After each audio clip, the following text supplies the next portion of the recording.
Hi there, my name is Kevin Ritchie. I'm a CRNA, or Certified Registered Nurse Anesthetist. Stacy's asked me to make a video about what I do. Just a quick disclosure that I'm not receiving any financial compensation for this. And Stacy and I are good friends. We go way back to first grade and did our undergrad together. So anyway, I've been in nursing since 1996. Graduated from anesthesia school in 2010. Before anesthesia, I worked at a surgical ICU at Ohio State. And as a new grad, I did a little med surg and circulated open heart surgery.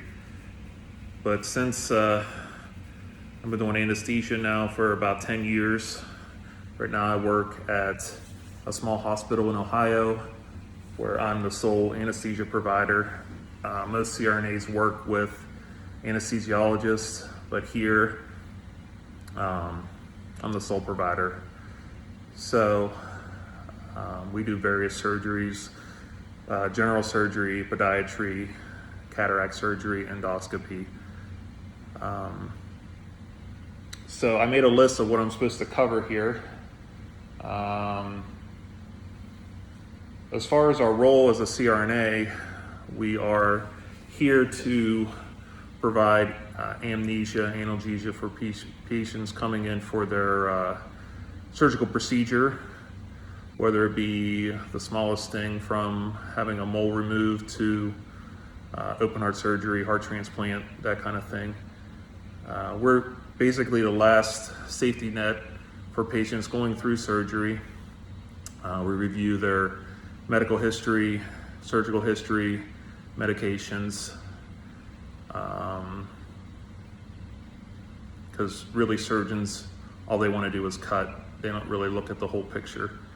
So if we find a patient is not safe for surgery, we discuss it with them and try to develop a good plan.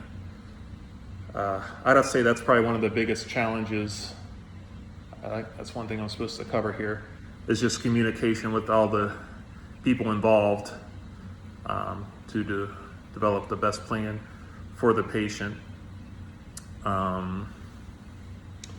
Let's see here. As far as equipment goes, you can see behind me there's the monitor. We have our anesthesia machine, has a ventilator, has our gases, some of the equipment we use. This is an LMA, laryngeal mask airway. It's more for procedures that are quick, require more than just sedation. Helps keep a nice open airway, but it does not protect the airway as much as a endotracheal tube would, as seen here. Goes right through the glottic opening, and you would inflate the cuff to protect patients from vomiting, aspirating kind of stuff. Laryngoscope handle and blades. We also have video scopes that are very handy when it comes into people that have difficult airways. So I showed you the monitors, basic ones, EKG. I have it turned off now, but EKG, blood pressure, SpO2, pulse oximetry, and capnography. But really the most important monitor you ever use is the one that's on your shoulders. The monitors we have, all they do is basically verify what you should already know. You're going to be, in your training, they're just going to tell you don't treat the monitor, treat the patient. And that's very true. Just don't believe everything you see on the monitors. Equipment challenges. PPE, you see I'm wearing my mask. It's required now because of the Rona, but we also wear eye protection, either goggles or they have face shields on a mask. Gowns, if you suspect a lot of splattering of bodily fluids, or patients that are on isolation. Gloves, and that's really it about PPE. We do have special respirators or face masks like an N95 where you suspect airborne, for airborne precautions. The air exchange in the operating room is a lot different than what you would have in a patient room. And these rooms are positive pressure, meaning when you open the door, the air goes out. But if you're doing, some rooms are equipped with, you could switch to negative pressure if you're doing like a TB patient or something like that, where you don't want the air to leave the operating room. Trying to think, see here. Other things about our role, like I said, we're the patient safety net. Once they're under anesthesia, they can't tell you what hurts. So positioning is big in anesthesia. We move the operating room bed, make sure that when we're raising the bed or turning it or whatever, that their arm isn't hitting equipment, and not flexing the bed too much, that kind of thing. We're always monitoring their vital signs. Everything we do with our gases and other medicines can affect their vital signs. The nice thing about anesthesia, everything we give is IV, other than the gas, but medicines that can increase or decrease heart rate, blood pressure. They work fast, and if you give too much, you can always reverse it.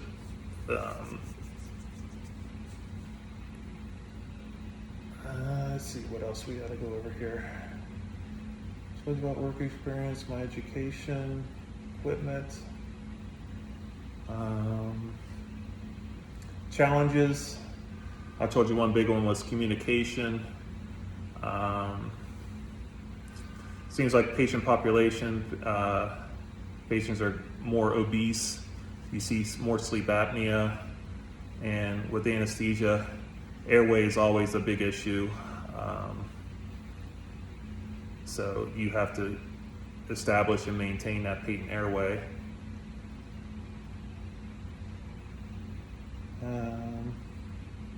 We give lots of drugs. I'm not going to go every drug that we go over, but we keep them right here in our cart.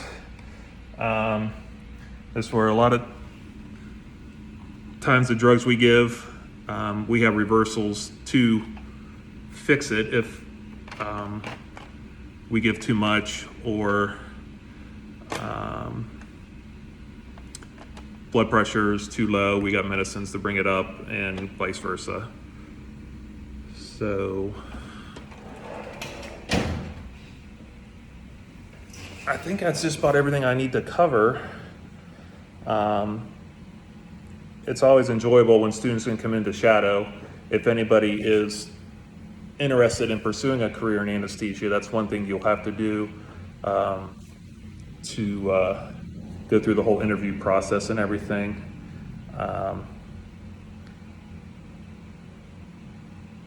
It's a great career. I'm glad I did it. School for me, I have my master's degree in health science. Some is master's in nursing, depending on the school you go to. But most schools now are a DNP program. If anybody's looking to do it, just make sure you get your ICU experience. My experience was mostly adults, ICU, very limited pediatric, and I had 0 OB experience to go into school. But I'd have to say any bad day in anesthesia is better than any good day I ever had in the ICU. It's very rewarding. You deal with one patient at a time, and it's nice that you're giving medicines and you see immediate results. And so if anybody's interested in going into anesthesia, Stacy has my contact information. I'd be glad to help however I can. Just work hard and just do it for the right reasons. Everybody take care, stay safe. Thanks. Hi, my name is Samantha Steinmiller. I am a sedation nurse in the cath lab. For my role, requirements were a associate's degree. I have a bachelor's as well, but some of my coworkers are just associate's degree nurses. They require that you have ICU experience, or that is highly preferred. I was part of a experiment that they started recruiting step-down nurses, so I was one of the few remaining step-down nurses on my unit because they did go back to a more specified, they prefer you have cardiology. My prior experience was med-surg trauma. When I decided to become a cardiac nurse. As far as how long I've been there for 3.5 years. It's something I have enjoyed very, very much. Like I said, the requirements are, and one of the biggest requirements I would say is a passion for learning. In the cath lab, everything changes daily. There's new equipment, there's new everything, new procedure, how we do things, and you need to be able to adapt and learn very quickly, and you need to have a passion for that as well. As far as my role is for sedation and monitoring. I am monitoring the patient's vital signs and airway throughout the entire procedure. I am at the head of the bed. I have my own station that has our fluoro screen on it, which is how we see the heart. My monitor, I have a monitor that has the vital signs, and then I also have a monitor for charting. I specifically am just to monitor that patient. As far as who I work with in the room, I have a physician in the room. We have a fellow. We don't have residents in the cath lab. Only fellows are allowed because it's such a specialty. We have radiology techs, usually 3 radiology techs in the room. So you have a very small team, which makes things a lot more efficient, in my opinion. But if you should get in a situation where you need help, we do have the ability to get assistance from anesthesia. PPE required for my position. Since I don't scrub, I'm not required to wear eyewear unless I'm going to be close to the table. If you're at the table, you do need eyewear. We need lead. We wear lead to protect us from the radiation from the fluoro. And I wear a scrub cap. Our hair has to be covered. We are part of the ORs, the hard ORs, and mask, obviously, gloves, and hospital scrubs. We are not permitted to wear our own scrubs. We have to wear the ones that are available through the hospital because, again, we are behind that line in the ORs. Equipment, my equipment is a monitor. I have 2 monitors actually that my patient is on. Our regular monitor that monitors their vital signs, which is on multiple screens throughout the room for all of us to be able to see. And then I also have the patient on a life pack in case I need to pace the patient or shock them in, out of a rhythm they may go into, which with cardiac happens semi-frequently. Sometimes it's caused by us, something we're doing that may have flipped the patient into the rhythm, and I can get them out quickly. Or sometimes, with cardiac issues, patients require a little assistance. And I have medications. Mostly what we medicate with is midazolam and fentanyl.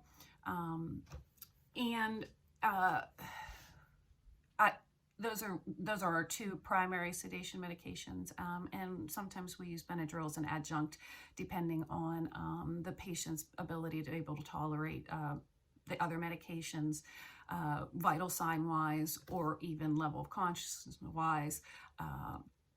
And sometimes it's just a nice medication to add in so that for the elderly, because they do get confused with some of those other medications pretty easily. I have a lot of autonomy. My physician expects me to know what to give and how much. They want their patient to hold still and not move, obviously. And so that's my job, is to stay at the head of the bed. I monitor their vital signs. I make sure that they're comfortable and that their airway is functioning well. My patients are not intubated majority of the time. But it's not uncommon for me to have an intubated patient or a patient on ECMO. We have other people in the room who help us with that. There is perfusion who handles the ECMO, and then anesthesia who handles most of our intubated patients, depending on the status of the patient. So challenges of the day is your day never, ever will go as planned. You will have a schedule, and you will come nowhere close to following that schedule. Through the day, we have add-ons, and in the cath lab, the role of what our college coordinators do and our physicians is we determine who is the most emergent. And when you have people coming in on helicopters and through the ED or through EMS, whoever is highest priority goes first. And another challenge that comes along with that is you have inpatients and outpatients who have been brought to your waiting area for their procedure, and sometimes they end up waiting somewhere between 5 and 6 hours because they get bumped because they're stable. So dealing, with some angry patients sometimes can be challenging, but usually most people understand that the worst goes first. So as far as what I like about my job, I love my autonomy in the room. I like that I work directly with my physician. I have a role, or people of many roles who I work with through the day, and it's very support. I have a lot of teammates that are very supportive.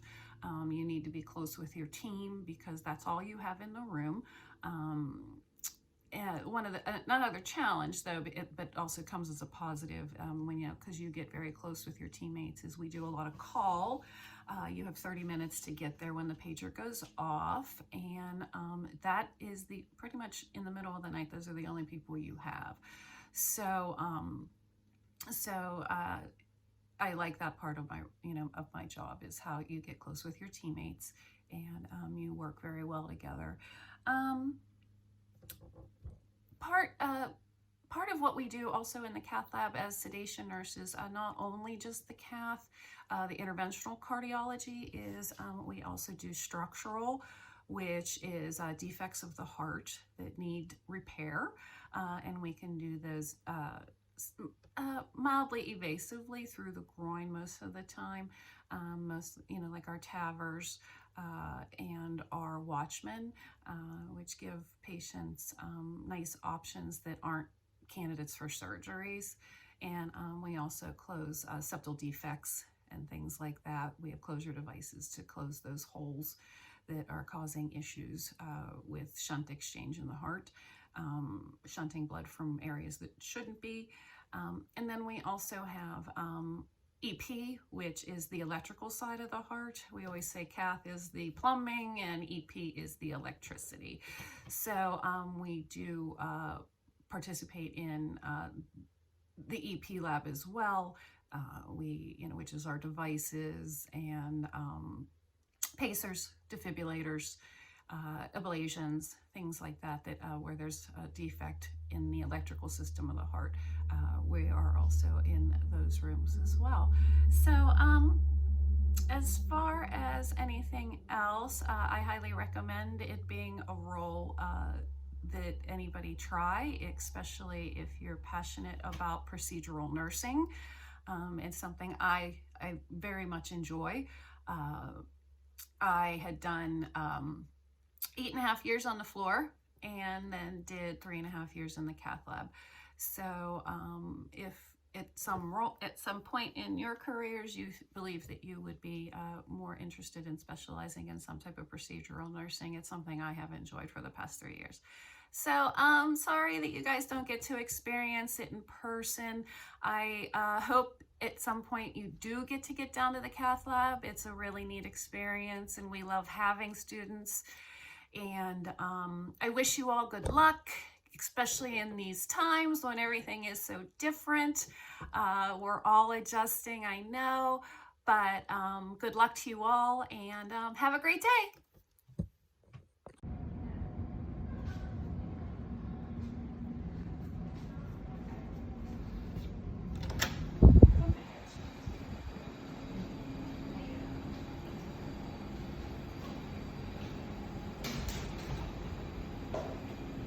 Ready? Hi, my name is Lauren Whiter. I am a registered nurse here at WVU Medicine. My name is Jonathan. I'm also a registered nurse at WVU Medicine. I'm also the operating room's clinical preceptor. I have been here almost 20 years at Ruby, and I started out as an x-ray tech. I graduated from that program in 2005. Quickly decided that I wanted to pursue a career in nursing. Graduated in 2011, started in the Peds ICU for maybe a year and a half, and then I came down here to the operating room where I currently am a circulator in the Peds cardiac room. What about you? What about me? Mm-hmm. Well, I have actually only been at WVU for about 4 years now. I went to Penn State for nursing school. We're not going to talk about that. So, when I graduated, I started at a small community hospital near home in Pennsylvania. I did floor nursing for a little while. Needed a change, so I found my way down here. Started working in the operating room, kind of fell in love with it, and then after about 3 years as a OR circulator, I made the move to the clinical preceptor role and do our education and training of new hires. So if you're interested in coming here, you might see me. So we kind of just wanted to show you bits and pieces of the operating room. I know you've kind of got a small tour. When you come here for your clinicals, it's going to be overwhelming. Just kind of take a deep breath, and because there is a lot of stuff. We have a lot of responsibilities as nurses and our scrub techs. Full disclosure in this video too, we are doing this in our trauma bay, so there's going to be even more stuff in here. That's true. But to give you an understanding of things you may see if you find yourself in here. There's a big difference between the operating room and floor nursing. You have multiple patients, you may be spread thin, you are in charge of more probably medications. In the operating room, you are the eyes and ears, you are the patient's advocate while they're sleeping. So you can never be afraid to speak up if you feel uncomfortable about something. Communication is huge here between the nurse, the scrub tech, the surgeon, anesthesia. It just takes an entire team and communication to work together. Okay, so one of our responsibilities when we come in the morning is we usually get a case cart that has all of our pans, all of our sterile supplies, soft goods. We come in, the scrub and the nurse will get everything set up. We've got double basins, we've got warmers, tables, our Mayo stands. We have to make sure we've got the correct bed. We have to make sure we are going to have the patient in the correct position, sometimes supine, sometimes prone or lateral. As soon as we get set up, we do our counts, and then we go to pre-op to get the patient. And usually the anesthesiologist is with us. We've got to make sure they have valid consents, surgical and anesthesia's consent. Have to make sure that the right site is marked.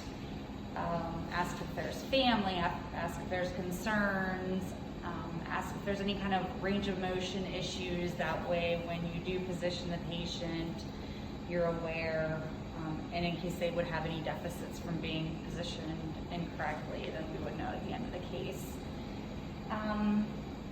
Once we get into the room, John, hop on here. We would obviously be sliding the patient over.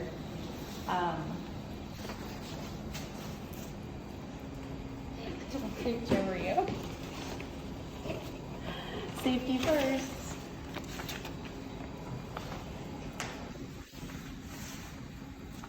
So first things first, we always assist anesthesia, help them hook up the monitors or EPG or pulse ox, maybe get an IV if they need an IV, Foley, which I'm not going to do. We help intubate, make sure the airway is secured, and then the surgeon will come and position, we'll clip, we will prep whatever body part we're operating on, we'll do your chest.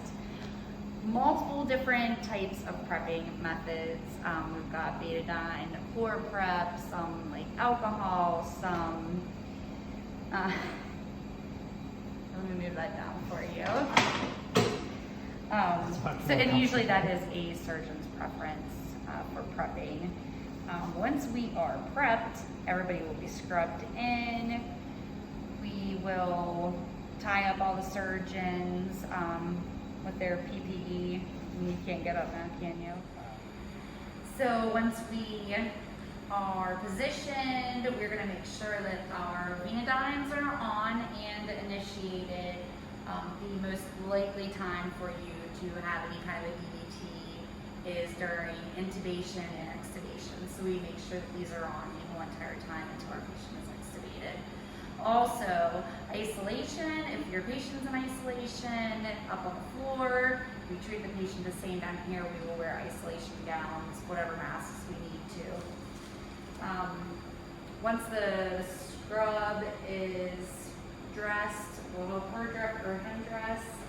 The surgeons we will help, and then they will come around, they'll start draping out the table. We will also make sure that there is a Bovie pad. It's a grounding pad on the patient when we use cauterization, which is this machine here. So if you ever see us taking off these little sticky guys and connecting this to the patient, you'll know that we're going to be cauterizing. Also, this cannot go over any kind of metal because it can produce a lot of heat and it could cause like internal burning.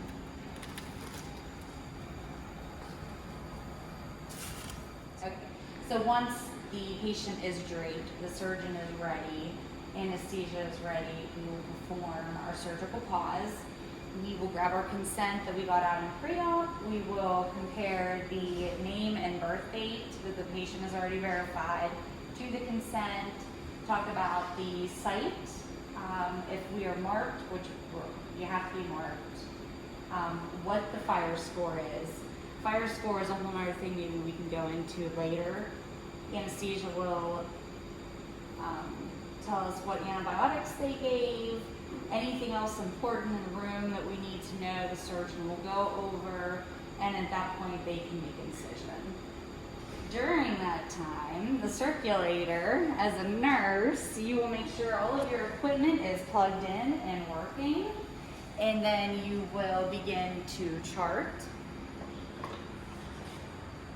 Skin assessment is very important in the charting. All the drugs that we would give on the field, our counts, where the patient's going post-op, we'll need to make sure that they have a bed. Are they going home? That's always something that's communicated between the surgeon and the anesthesia as well. Okay, so here are these guys. This is Kelly. Say hi. Hi. She's one of our nurses on the Peds Cardiac team too. We are going to show you some PPE that we wear. We always have to have a mask on here. Oftentimes we're wearing our N95s now due to the coronavirus. We also have to have our hair up in hats. You can use cloth, paper, whatever you like to show your own little stylish ways. Also, eye protection is very, very important in the operating room. Yes, thank you for that. At the beginning of the case, our scrub is going to sterilely open up this gown here and these gloves. So we'll pretend you just scrubbed your hands. No, you don't have to. I didn't take it.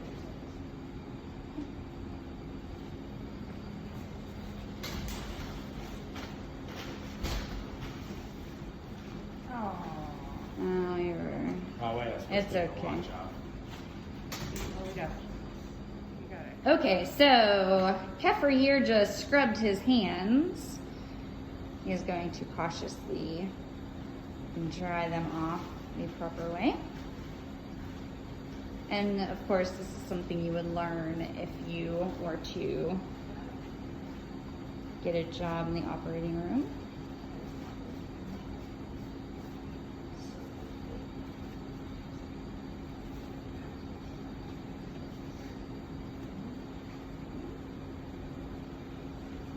Notice how he is keeping the inside of his glove or inside of his gown against his body. The outside still remains sterile.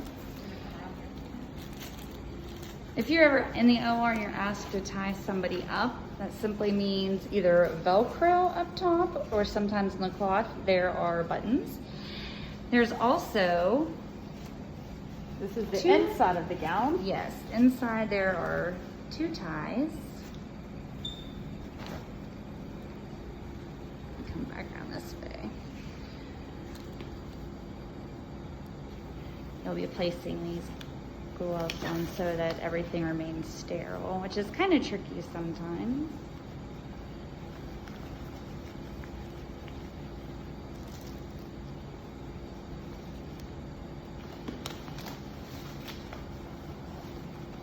And so then his back is completely, oh my gosh, you ripped the gown. Well, okay. Can I have a new gown, please?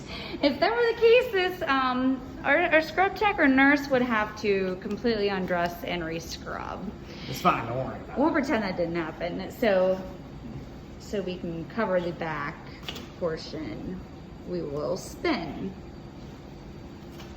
and they will tie, and then you will keep these Not little. sterile. That part's sterile. Oh yeah, and then you can keep these as little notes if you get pages or whatever. You can just keep them in your pocket. Oh, nice. Okay. Sorry, this was such a short introduction to the operating room. There's so much more involved and so much to learn. If you're ever interested in shadowing, please get a hold of our manager or your instructor and we can set something up. If there's a service that you think you would like more than the other, then we can make that happen. And we hope to see you soon. Good luck. Bye. Bye. Hi there, my name is Ashley, and I am a certified registered nurse anesthetist, often called CRNA. I currently work at Mon Health System in Morgantown, West Virginia, and I work for a company called North Star Anesthesia. I've been here about 3 years. I came here after school. I completed anesthesia school in Latrobe, Pennsylvania at Excella Health. My program was 27 months. With 8 different clinical sites. I came to Mon for a clinical site and really enjoyed it, so I took a position here. And for school, prior to school, I worked in the cardiac ICU. I obtained my BSN degree from West Virginia University, and then got a job in the cardiac ICU at Purdue Memorial. I worked there for 2 years and then applied to CRNA school. And then by the time I started anesthesia school, I had worked 3 years in the ICU total. Your basic routine, you come in the morning and you set up your room. You get your airway supply set up, usually an ET tube, and possibly an LMA laid out. Depending on what your case is, but you always have your emergency airway set up available, and you check your machine and you get your workstation all ready. You draw up your drugs, and I look up my patient for the day. I get their H&P, read through their history, and then I often collaborate with the anesthesiologist that is covering my room, and we'll get a plan together. And then I will go see the patient in our pre-op area and talk to them, ask them the basic questions, see if they're alert and oriented,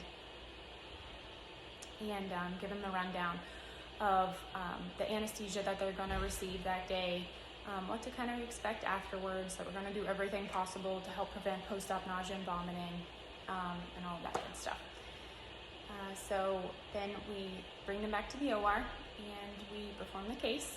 And then when we wake them up, we either take them to our fast track area where they get to go home quicker, or we take them to the recovery area to PACU. So some of the PPE that we're wearing because of the coronavirus is a N95 mask. We wear it for induction and emergence. And we either wear the glasses, or we wear the face masks with the shield.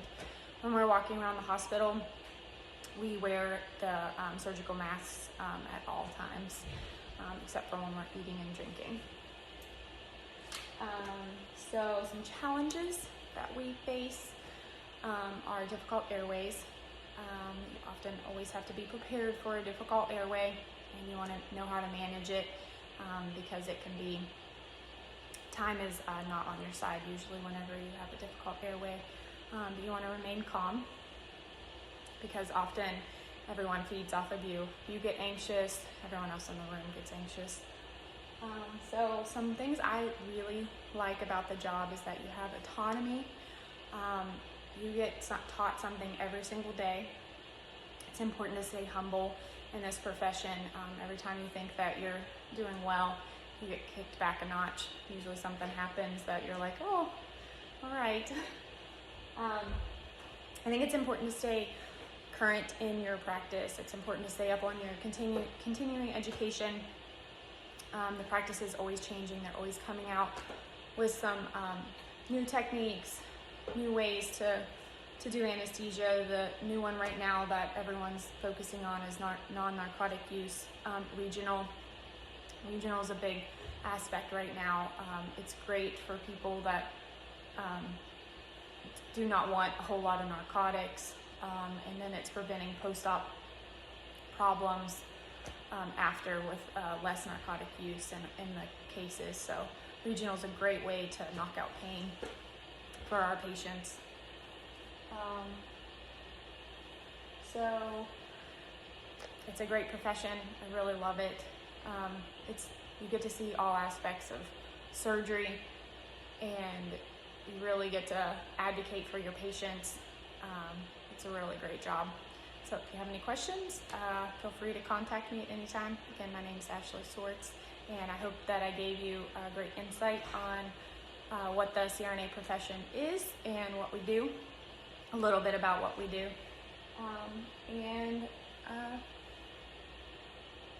Hope you have a great day. Thanks. Bye.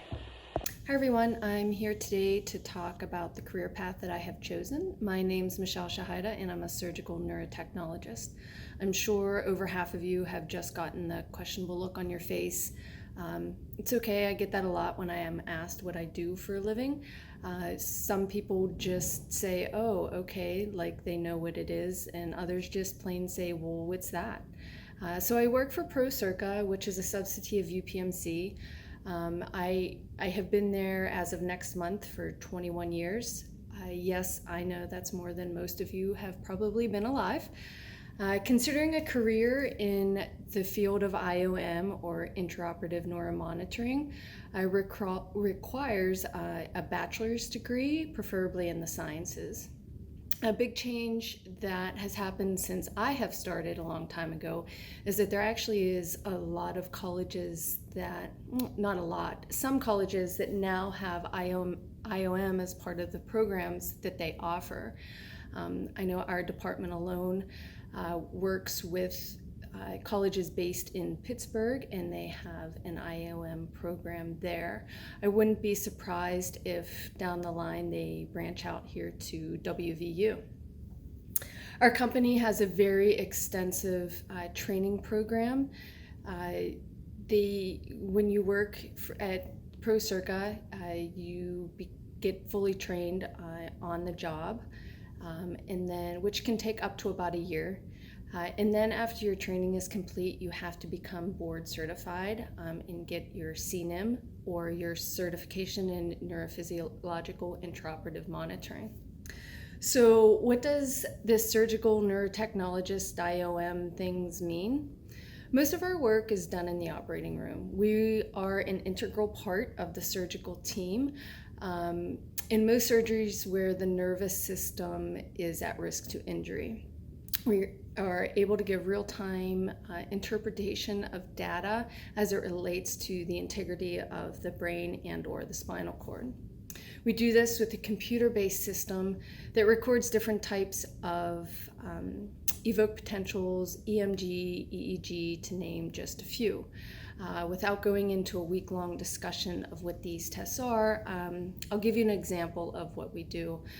So say someone has a brain tumor that needs to be resected, and that tumor's in the area of the brain that controls the movement of the arm, or say it's a little bit more back in the brain where the brain perceives touch to that arm. So we are able to help guide the surgeon and say, hey, this is the motor area of the brain, or this is the sensory area of the brain. And then we are allowed to give him real-time feedback when they're resecting the tumor to make sure that it is resected safely. Another example, we are sometimes involved in surgeries where maybe you think that the nervous system isn't involved, like a heart surgery. But remember, all systems work together. In some heart surgeries, the brain can be at risk for ischemic attacks. So we're able to give the surgeon real-time data saying, hey, the brain is being perfused the way it should be, and he could quickly change his route of the surgery to allow for proper perfusion to the brain. These are just two examples of many different services that we have the opportunity to help out and add another layer of the best care for patients. I would have to say that this is the best part of my job. I get to help keep patients safe and be a part of them having the best outcome for their surgeries. It also is a plus when someone like a brain surgeon relies on you for them to do the best job that they can do. As far as challenges we face, I would say the biggest is the fact that we are relied on to make the right interpretation, sometimes very quickly. But thankfully we have the best professional oversight, I would say the best in the country, that is there working with us. As with any job, it has its pluses and minuses. A few pluses are what I just talked about. But also little things, like I have to wear scrubs that are issued by the hospital every day, so great for me, I don't have to pay for them and buy my own scrubs. We also wear masks in the operating room, of course, and not just because of COVID, but because it is a sterile environment. I really can't think of any big minuses to the job. I mean, I have been doing this for over 20 years, so I guess I kind of like it, right? So these are just a few examples of what I do. Sometimes we also work in the ICUs to do some tests on patients and also some preoperative testing on patients. But again, most of our time is spent in the operating room, which is really such a cool, different environment to be in. I want to thank you guys for listening today, and I really hope things get back to normal soon for the sake of all of you having the opportunities to actually see these different fields that you can go into in healthcare. Experiences are the best, and don't turn away opportunities to have them. I wish you all the best of luck in your futures, and who knows, maybe I'll see you in the OR someday. Take care.